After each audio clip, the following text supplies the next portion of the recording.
So hello everyone, today 6 मई। आज के जो टॉपिक्स ऑफ यूपीएससी कंटेक्स्ट में जो आपको गो थ्रू होने हैं न्यूज़पेपर से, उनको देख लेते हैं। सारे टॉपिक्स का डिटेल डिस्कशन आप मेरे सेशन में देख सकते हैं। देखिए, एक बड़ा इंपॉर्टेंट इंटरेस्टिंग कंसेप्ट है मेटा मटेरियल। मेटा मटेरियल क्या है? देखिए, इसमें बताया गया है कि जैसे कोई लिविंग थिंग होती है ना, जैसे प्लांट है, तो आसपास के में अगर कोई परिवर्तन होता है तो वो अपने आप को चेंज कर सकते हैं, वो अपने आप को इंटरनली चेंज कर सकते हैं। तो क्या ऐसा कोई मटेरियल है या फिर नॉन लिविंग मटेरियल ऐसा है जो कि इस तरीके से अपने आप को चेंज कर सके? तो एक नया कंसेप्ट आया है जिसे हम मेटा मटेरियल्स बोल रहे हैं।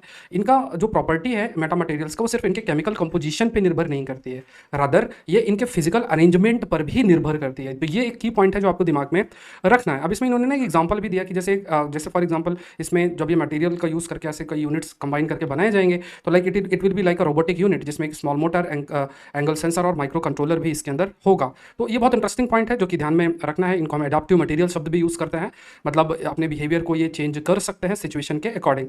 नेक्स्ट देखिए, प्रोजेक्ट 17A है, इसके बारे में पता होना चाहिए। नीलगिरी क्लास फ्रिगेट्स के बारे में बताया गया कि देखिए 45,000 करोड़ का इंडियन नेवी ये प्रोग्राम है।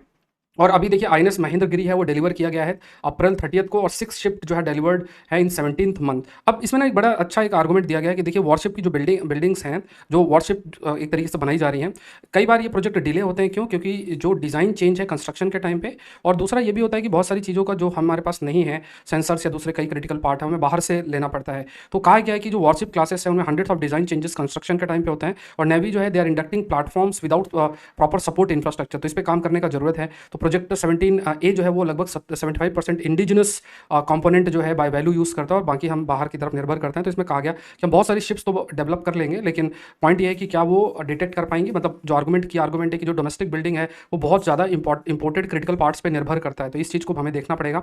नेक्स्ट आपका नेक्स्ट फ्रंटियर इन टेक्नोलॉजी, इसमें बताया गया है कि फ्यूचर जो टेक्नोलॉजी में be shift by many field togethers, जिसमें एआई है, प्रोग्राम बायोलॉजी है, उसके बाद क्लीन एनर्जी है, ऐसे बहुत सारे एरियाज है, they will be affected. Meta materials हैं, ह्यूमन मशीन्स हैं, ऐसे। अब इसमें कहा गया कि क्वांटम जो गूगल क्वांटम एआई रिसर्च है उसमें कहा गया एक नया इशू है जिसे हम कहते हैं थ्रेड कॉल्ड एज को रिलेटेड फेस एरर बस्ट। अब इसमें इंटरेस्टिंग पॉइंट आप याद ध्यान में रखना है कि जैसे खास तौर से इसमें बोला गया है कि एक क्वासी पार्टिकल जनरेट होता है जो क्यूबिट को अफेक्ट करता है। इसका डिटेल डिस्कशन आज के सेशन में जरूर से देखिएगा, बहुत इंटरेस्टिंग है। और उसमें बोला गया कि जैसे एक क्यूबिट अफेक्ट होगा तो बाकी 7 वाले भी अफेक्ट होंगे। तो इसको बोला गया है को रिलेटेड फेस एरर बस्ट। तो को related face error bust concept आपको पता होना चाहिए। दूसरा एक टॉपिक आपका सोलर पावर के ऊपर है। तो सोलर पावर अभी बताया गया 256.1 गीगावाट का अप्रैल 25 को पीक इलेक्ट्रिसिटी डिमांड था, जो कि हाईएस्ट था। उसमें इस डिमांड को मीट करने में सोलर का जो कंट्रीब्यूशन था 21.5% था। अब इसमें यही कहा गया कि हमें कहीं ना कहीं जो सोलर पावर जनरेशन कैपेसिटी हमने इंक्रीज की है, साथ में हमने पावर जनरेशन भी इंक्रीज किया, बट सबसे इंपॉर्टेंट पार्ट है कि हमें जो स्टोरेज कैपेसिटी उसको डेवलप करना पड़ेगा। तो प्रॉब्लम ये नहीं है कि हमारे पास पैनल्स की कमी है, लाइन की कमी है, हमारे पास मेन ये है कि हम जो किस तरीके से हम पावर को स्टोर करें। क्योंकि कई बार क्या होता है, पावर प्रोडक्शन रोकना पड़ता है, सोलर पावर प्रोडक्शन रोकना पड़ता है, because in order to protect the grid stability के लिए चीज़ की जाती है। तो